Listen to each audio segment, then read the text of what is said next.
पिछले 2 वीडियोस में हम लोगों ने 1 नंबर और 2 नंबर बना लिया, जिसमें हम लोगों ने शेषफल प्रमेय का इस्तेमाल किया था। कैसे? जैसे ये वाला है, ये हमारा बहुपद था, ये हमारा px बहुपद था, राइट।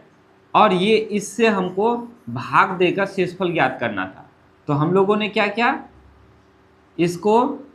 इसका शून्य निकाल करके घटा 1 निकला, x का मान घटा 1 निकला, तो हम लोगों ने क्या किया, p माइनस ए निकाला। p माइनस ए जो निकाला वही क्या होगा, शेषफल होगा। ठीक उसी तरह से फिर हम लोगों ने यहाँ से लिया। इसी तरह से 1 नंबर और 2 नंबर हम लोगों ने बहुत अच्छा से समझा और बना लिया, राइट। अब हमारे पास तीसरे नंबर का प्रश्न में है, क्या कहता है इसमें, जांच कीजिए कि 7 जोड़ 3x 3x क्यूब जोड़ 7x का एक गुणनखंड है या नहीं। हम यहाँ गुणनखंड प्रमेय का इस्तेमाल करेंगे। किसका प्रमेय, किस प्रमेय का इस्तेमाल करेंगे, गुणनखंड प्रमेय का। गुणनखंड प्रमेय क्या कहते हैं, इससे भाग करना है ना, ये हमारा मुख्य px हो गया, ये मैन बहुपद हो गया, px हो गया, ठीक है। क्या हो गया वो, px। और ये जो हमारा 7 जोड़ 3x है, हम क्या करेंगे, पहले इसका गुणनखंड निकाल लेंगे। इसी तरह से जैसे इसका गुणनखंड शून्य निकाला, इसका शून्य निकाला, इसका शून्य, सभी का शून्य निकाला ना, फिर तीसरा नंबर में x घटा a का शून्य निकाला, राइट। ठीक उसी तरह से हम इसका शून्य निकाल लेंगे, और इसका जो शून्य निकालेंगे, x का जो मान आएगा उस x का मान को हम यहाँ बैठाएंगे इस बहुपद में।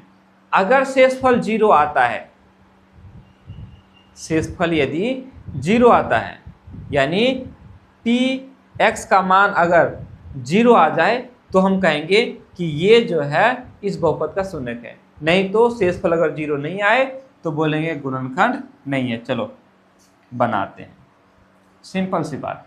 उसी तरह से लिखेंगे जिस तरह से 1, 2 नंबर हम लोगों ने बनाया, ठीक है। यहाँ ले लो, लिख लो हल, px लिख लो, px बराबर 3x क्यूब जोड़ 7x, ठीक है। इतना हो गया। उसके बाद हम क्या करेंगे, और इसको ले लो, 7 जोड़ 3x का शून्य, उसी तरह से बनाएंगे जिस तरह से 1, 2 को बनाया, ठीक उसी तरह से सेम लेके जाएंगे। इसका शून्य क्या हो जाएगा, घटा 7/3 हो जाएगा। इसको 0 करेंगे, 3x यहाँ रह जाएगा, उसको उधर लेके जाएंगे, घटा 7 हो जाएगा। x बराबर कितना हो गया, घटा 7/3 हो गया। तो शून्य घटा 7/3 है, शून्य हो गया। अब हम क्या करेंगे, ये जो x का मान है घटा 7/3, इसको हम लोग इस बहुपद में बैठाएंगे, इसलिए p माइनस 7/3। अब जहाँ भी है 3 गुना 7/3 माइनस में इसका क्यूब करेंगे, जोड़ 7 गुना 7/3 माइनस में कर दिए। अब इसको करके देखते हैं, अगर 0 आ जाता है, 3 बार है ना, 3 गुना 7 को जब हम लोग 3 बार गुना करेंगे, ठीक है, 3 तो 7 को गुना करेंगे तो कितना हो जाएगा, 7 7 49, ठीक है। 49 को हम लोग क्या करेंगे, 7 से गुना करेंगे तो ये 343 हो जाएगा। होगा कि नहीं, देखो गुना करके, 9 7 63 का 3 हाथ में रहा, 6 7 चौका 28, 28 और 6 कितना हो गया, 34 हो गया, 343 हो गया ना। तो ऊपर में हो जाएगा 343, बटा में 3 ठो 3 है तो 9 तिया 27 हो गया। ये हो गया 7 7 49/3। हाँ ये तो कट जाएगा ना जी 9 बार में, तो 343/3 हो गया, 9 हो गया, घटा 49/3 हो गया। बताओ क्या शेषफल 0 आएगा इसमें, क्या है जी, स्क्वायर है कि क्यूब है, नहीं तो फिर गड़बड़ हो जाएगा। चलो, तो यहाँ शेषफल शून्य आएगा, नहीं आएगा, है ना, शेषफल शून्य नहीं आएगा। एलसीएम लेंगे 9 हो जाएगा,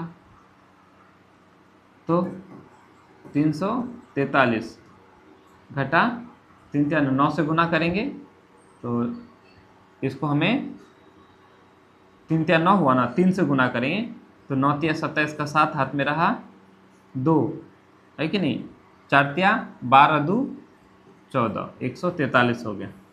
अब ये दोनों हमारा जुड़ जाएगा, 7 3 10 का 0 हाथ में रहा 1, 4 4 8 और 1 9, 4 और 1 5, 590/9 हो गया। शेषफल 0 आया क्या? नहीं आया, है ना। नीचे लिखेंगे चूंकि p माइनस 7/3 बराबर नहीं है 0, 0 नहीं है, अतः 7 जोड़ 3x, ठीक है, px का गुणनखंड नहीं है, नहीं। यदि शेषफल यहाँ 0 हो जाता तब कहते कि क्या, अगर शेषफल 0 होता तो कहते गुणनखंड है। ओके, उतार लो इसको।